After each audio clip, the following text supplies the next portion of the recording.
So welcome to week 2 of our teen yoga series practice. Before we do start, if you would like to, besides your mat, if you're going to go ahead and do the practice with us, if you'd like to grab, I have just a rolled up blanket. If you'd like to grab something soft, we're going to do a little bit of the practice on the floor.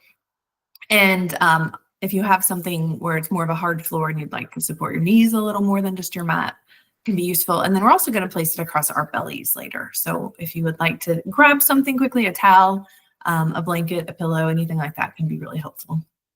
And we're going to begin our practice today with a little bit of belly breathing. So if you are sitting or lying down and you're comfortable, that's great. If you want to move around a little bit so you're more comfortable or just can have a nice long torso, making space for the breath. We're going to place the hands on the belly. The demo there shows one of the practices we do actually in Yoga Kids. Take a little rubber duck and place it on the belly, and they can kind of watch it rise and fall. So you're welcome to create that visual in your mind. You're welcome to close your eyes too. But as we place the hands on the belly, we're going to think about using our inhale to blow the belly up like a balloon, kind of expanding in all directions. And then as we exhale, it just draws back down as though we were letting all the air out of the balloon. So let's go ahead and just practice that on our own a few times, maybe starting to deepen the breath, drawing in a little longer inhales, a little longer exhales as we practice.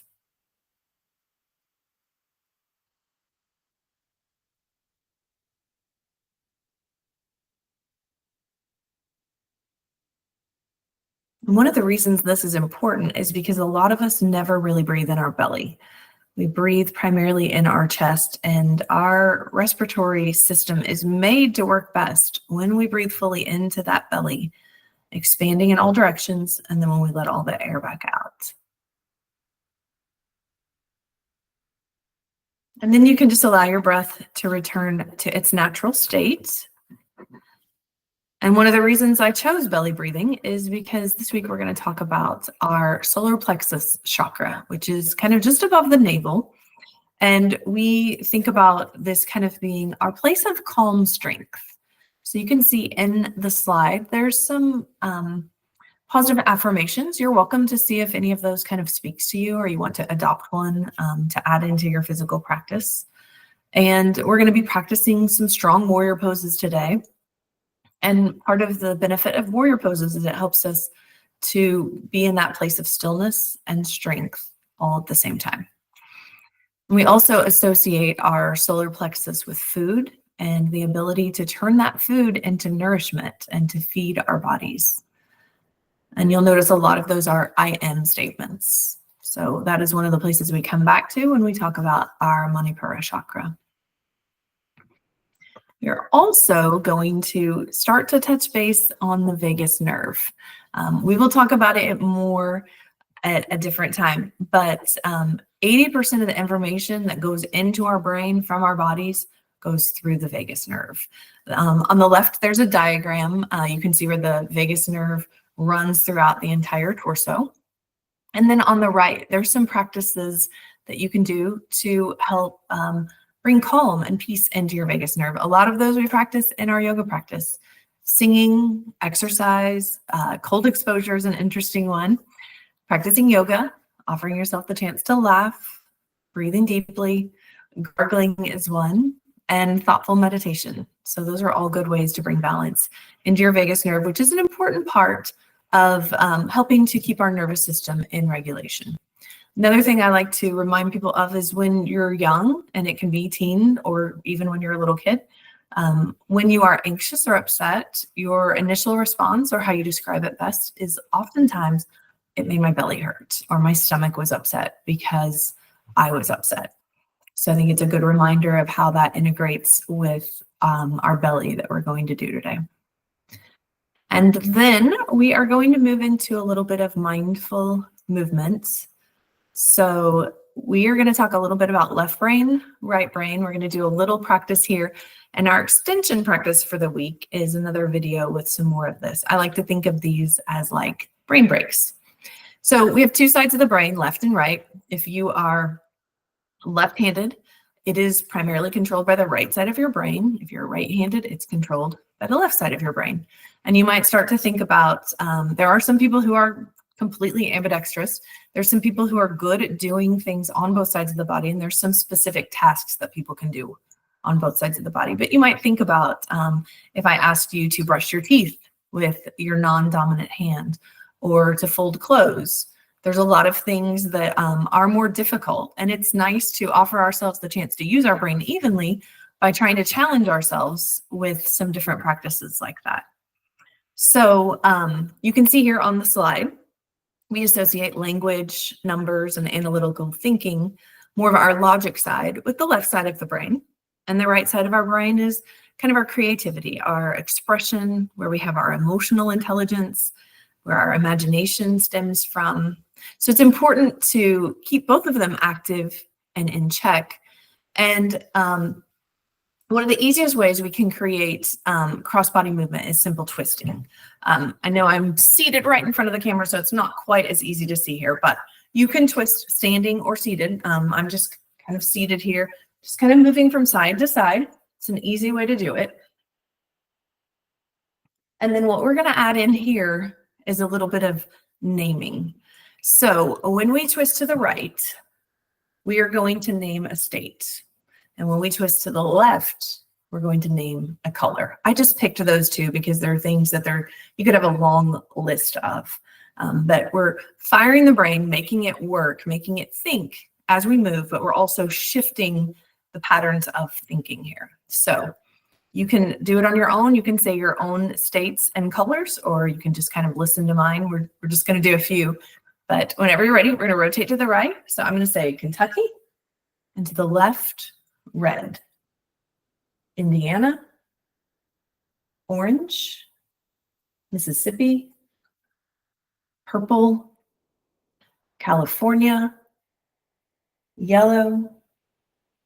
Washington, green. Ohio, blue. Maryland, pink. You can go on as long as you'd like. Some other nice examples of things that are easy to list are animals, flowers, anything that you can think of, a nice long list. Then the other practice that we're going to do, I think is a little more difficult, and you might find it easier. And again, you could change the way that you did it. So we're going to bring one hand to the opposite ear.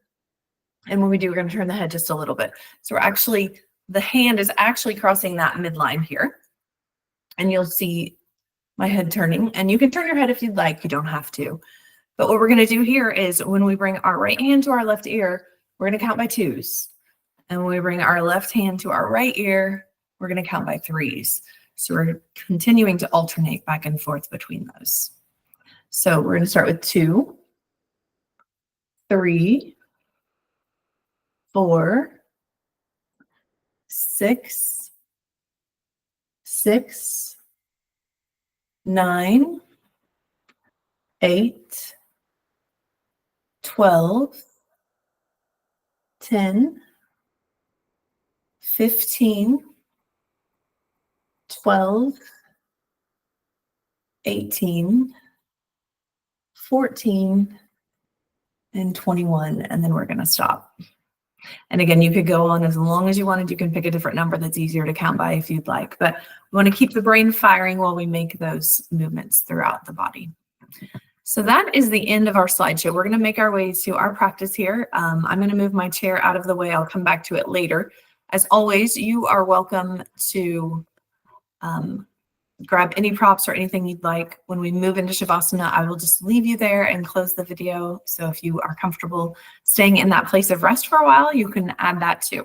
So whenever you're ready, we're going to do some more up and down movement today than we have in the past. So just do whatever works for you, which is your practice. Be mindful. Don't do anything that hurts or causes discomfort, but feel free to challenge yourself just a little bit. Might take me just a second here to kind of set up my camera. So I've got it showing you guys what I would like you to be able to see. If you want to move around a little bit, kind of warm up, kind of create some space, you are welcome to do that here. Getting close. All right, I'll shift it down just a tiny bit more because we are going to be on the floor a little bit and I want you to be able to see me as well as you can. So when you're ready, we're going to find, and you can start kind of, I'm facing sideways on my mat. You can start whatever feels good for you. We're going to come into that extended mountain. We've practiced it before. We're going to use that extended mountain to inhale. And then we're just going to bring our arms back down on our exhale.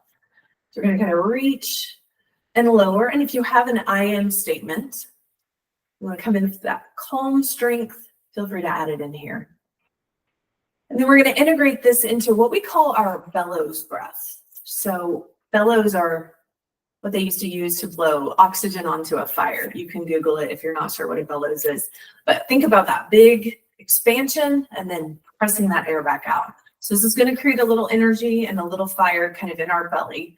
So we inhale as we expand, and then as we exhale, draw the arms in, press that air out.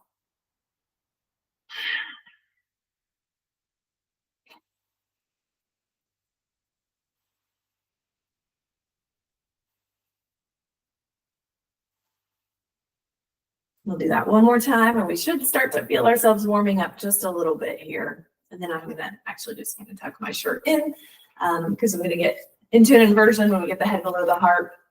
It would be harder to see the camera and stuff. So I'm going to rotate towards, this is what I'm going to treat as the front of my mat. I'm not going to be perfectly spaced on it, so don't worry about that. You do you. So we're going to come back into that mountain, and then we're going to swan dive into our first forward fold. And then we're going to step this back and find down dog. So as we step into down dog, kind of just press the heels away, might bend the knees a little or a lot here, but you can think about just kind of lifting your hips gently towards the sky. So we'll practice this pose a couple times. Feel free to explore, see what it feels like. And then we're going to move from our down dog. We're going to go ahead and drop our knees and come all the way onto the belly. So from the belly, we're going to lift into our baby cobra. You're going to keep your gaze shifted forward. I'm just turning so my voice projects well enough to record. But this is our baby cobra. We're going to go ahead and just let the legs rest gently. We're going to rise just enough that our chest comes off the mat. But if we would lift our hands, we would stay right there. So we're not forcing ourselves into an uncomfortable position. That's our baby cobra. We should feel our belly connected to the earth here. And if you wanted to move into locust, we can do a variation of locust here. We just kind of lift our toes. And then we'll let that go. We're going to exhale all the way back down to the floor. And then we're going to press ourselves up. And then coming back into that downward facing dog. And then from our down dog, we're going to shift forward into our plank. If you'd like, always optional. We could also drop those knees, find our kneeling plank. Going to start to feel that core, that belly kind of fire up here. And then we are going to shift back to down dog. And we're going to go ahead and lift our right leg. So this is our three-legged dog. Doesn't have to lift very high. You can even just kind of unweight it and keep your toes down if you want it. We're going to bring that right knee forward, like we were trying to touch it to our nose. And then we're going to put it on the ground. Sometimes it's a little shuffling around here. And then we're going to start to walk ourselves up. So that right foot is where we're going to find our support. We're going to plant our left foot to stabilize through the back body. And this is going to bring us into our warrior one. Practicing our bellows breath if we'd like here. So we can add that I am statement. Inhale, arms sweeping tall. Exhale as we draw in with the belly.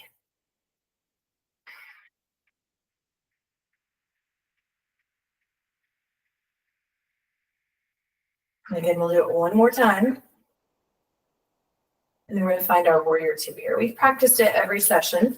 So kind of think about that surfboard again. We're going to root into our feet. That calm strength. Arms can extend if we'd like. Might rotate our hips to the side just a little bit. And then we're going to think about relaxing our arms, turning our torso back to that short edge, and finding our pyramid pose. So maybe we walk the feet a little closer together so both legs are nice and long, but the knees might bend a little just to kind of keep them safe and protected. And we're going to melt forward into pyramid. Sometimes pyramid's just kind of a halfway lowering. Sometimes we move a little deeper into it. And another option we can play with, so we want to integrate that work through the belly, is we can add a twist. So because I have my right leg forward, I'm going to twist towards my right. So it might just be your torso You can rest your left hand if you'd like some support. If you wanted to extend your right arm, you can open a little further.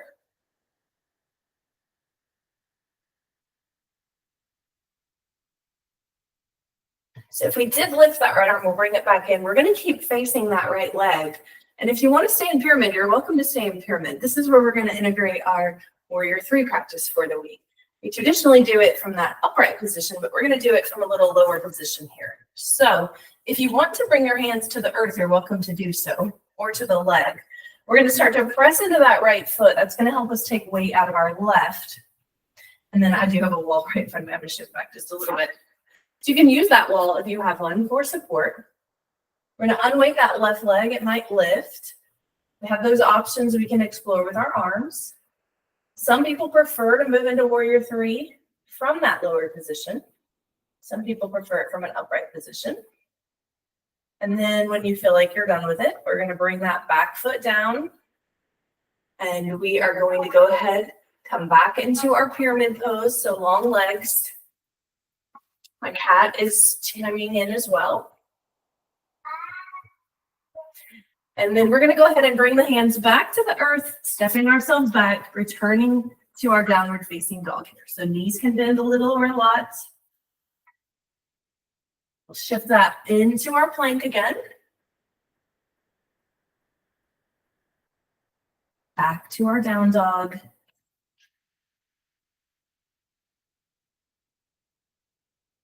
And then we're going to go ahead and bring the knees back to the earth, melt to the belly, lifting into that baby cobra or into that locust pose here. So belly pressing into the mat, long spine. And then we'll go ahead and relax the body. We're going to squeeze our belly to help us press up and back, returning to our downward facing dog. And then this time we're going to go ahead and unweight that left leg. So we find that three-legged dog on the left side.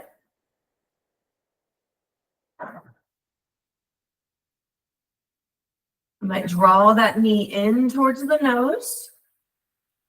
And then when you're ready, we'll plant that left foot in front. I'm going to turn just a little bit so I can still project here. And then we start to rise into that Warrior 1 left leg forward. Right foot nice and flat in the back. Bellows breath if we want to add it in.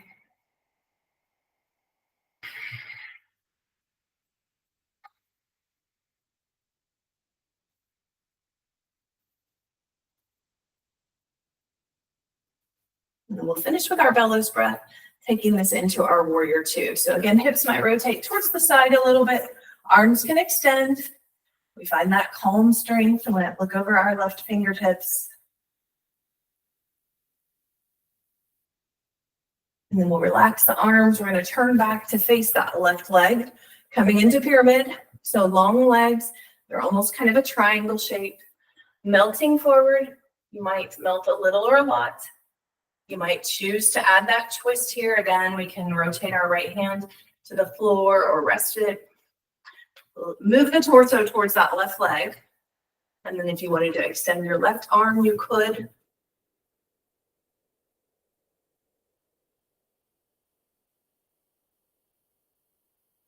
And then if we did open or twist, we'll come out of that twist. We'll release the left arm if it's active. And this is, again, where we're going to play around with Warrior 3 if you'd like. Feel free to stay in pyramid if it feels better. We'll start to unweight the right foot. It can start to lift. It may or may not lift to hip height. We can, of course, use a wall or a chair for support. Bring the arms out to the side, out by the ears. Really creating that calm strength. Help us feel stable. And then we'll ease that right foot back to the earth. Return to our pyramid.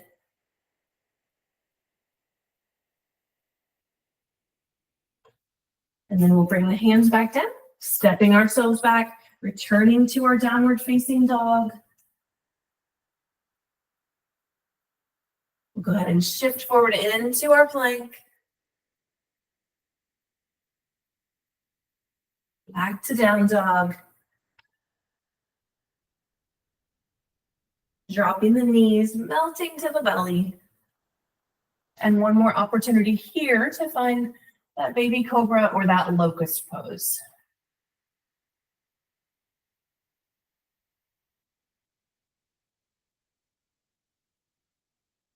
And then again, we'll relax the body to the earth, scoop through the belly, press ourselves up and back. One last down dog while we're here. And then we'll start to walk the hands in or walk the feet towards the hands. We're going to come back into a standing position. So while we're here, we'll offer ourselves a little more movement from upright before we make our way back to the floor. So we're going to sink into our chair pose. We've done our chair pose before. Checking that we can see our toes. Doesn't have to be a really deep movement. We're going to cross our hands so they're resting on opposite legs. Go ahead and glance down. I have my left arm on top of my right. We're going to switch it in a moment, so it's just good to know which one is there. And then we're going to tuck into our cat pose here. And then we'll find cow.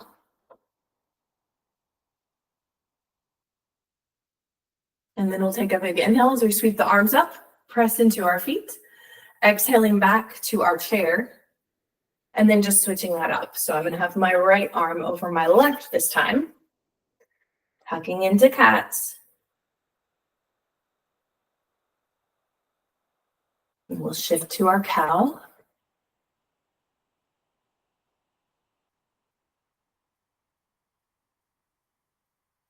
And then big inhale as we sweep tall. So this is where if you wanted to grab that blanket or anything, we're going to start to make our way to the floor. I'm going to grab mine. You'll see me do my practice on the floor, and then at the end, I'm going to come back close up by the screen. But you're just going to stay in Shavasana as long as you would like. So we'll root back into those feet. We're going to inhale tall. With our exhale, we're going to swan dive back to our forward fold. And then this is the chance to step back into down dog for a moment. And we'll drop the knees, go ahead and shift back to our bellies. And then another option here, we can lift into that baby cobra. We can lift into our locust, or we can practice what we call sphinx. So we go ahead and kind of think about rooting into the forearms. Some people like them straight out in front of the elbows. You could also bring your hands together, kind of rest them that way. Take a minute to check in. If your shoulders are really hunched, you might go ahead and pull the shoulders back and down. You'll feel that belly connect with the earth. You're going to breathe that calm strength in this pose. And then when you are ready, we're going to melt back to the earth.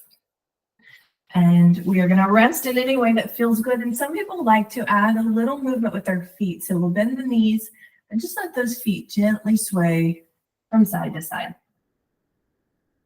It's a great reset for the nervous system.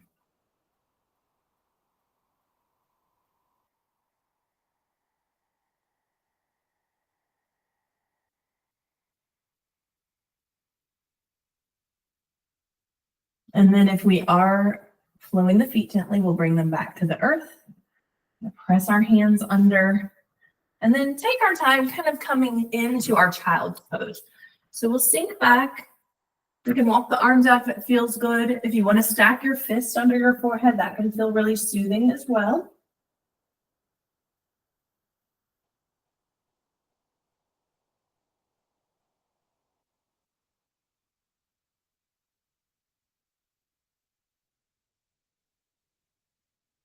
And then we'll press up from here. And this is where I'm going to go ahead and add my folded up blanket.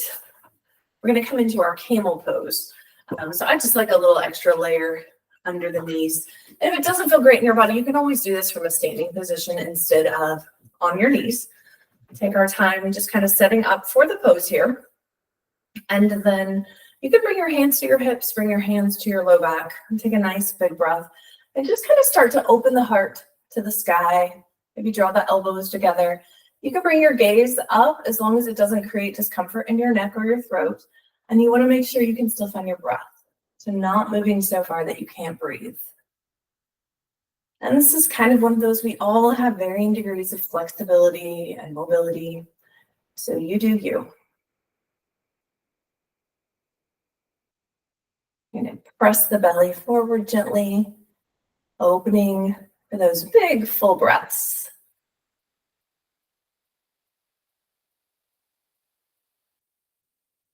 And then we'll use an inhale to kind of come back into a nice neutral spine. Feel free to shake your arms out a little bit. And we're going to come onto our backs from here. So if you would like to, you can slide that blanket out of the way or that towel. You might grab it again here in a moment. We're going to make our way to our backs. We're going to walk our feet in just a little bit and come into what we call our windshield wipers. So I like to bring my feet to about the edges of the mat so they're a little wider than hip width, and then letting them rock gently. I'm going to place my hands on my belly for that connection here. Just some gentle, easy twisting.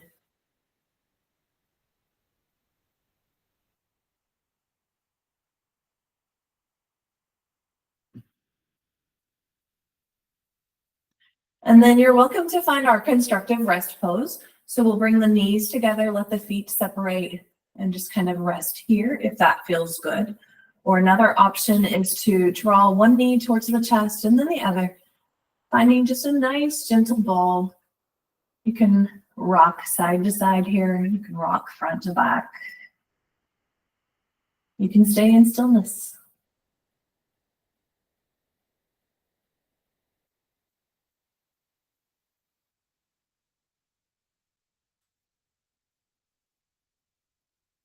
And then we're going to move from here to our Shavasana, or our final relaxation. So this is one more option I wanted to give you with that blanket or towel. It's just to place it across the belly. A little extra weight on our belly can feel really soothing, really calming. It doesn't have to be something heavy.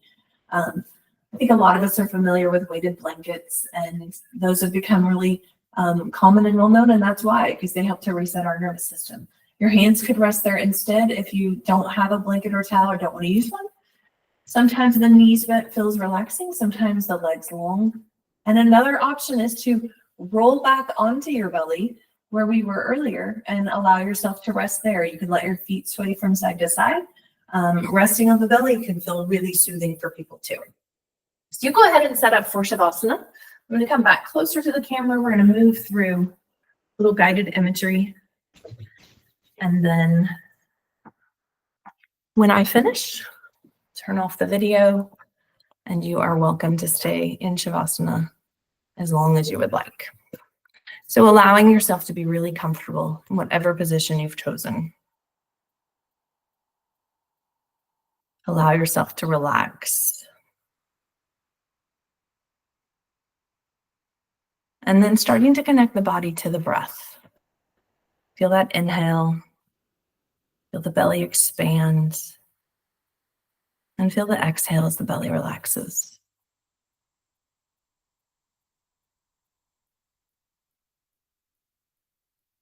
We're going to start to imagine the body as a balloon, inflating and deflating with each breath. Observing as you breathe in through the nose and out. We're going to try to slow down that balloon filling process. Inhale and exhale matching.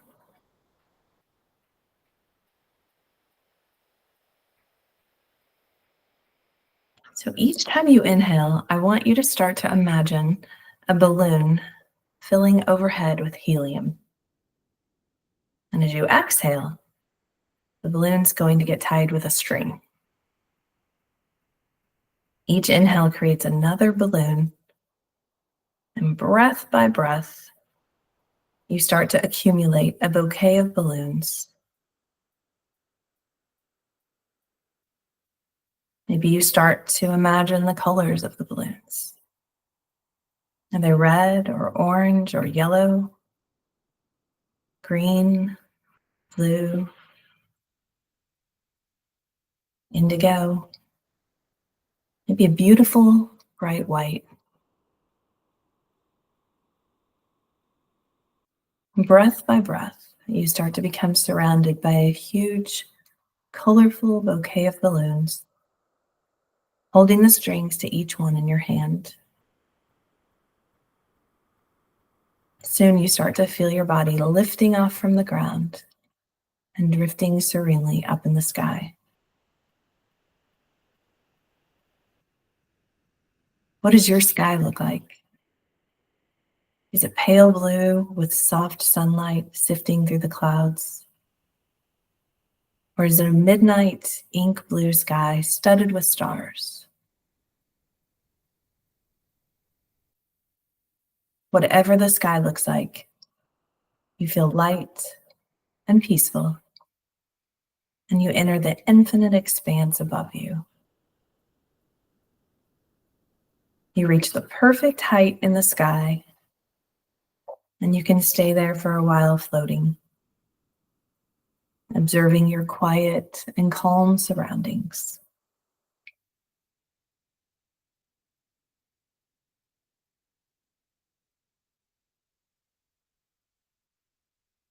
And when you've taken your fill, you can begin to let loose one balloon at a time, breath by breath. Slowly, gently, starting to descend back to earth. You touch back to the ground, light as a feather. You feel your body resting on the earth, and you feel the pull of gravity on your body. You feel grounded and secure.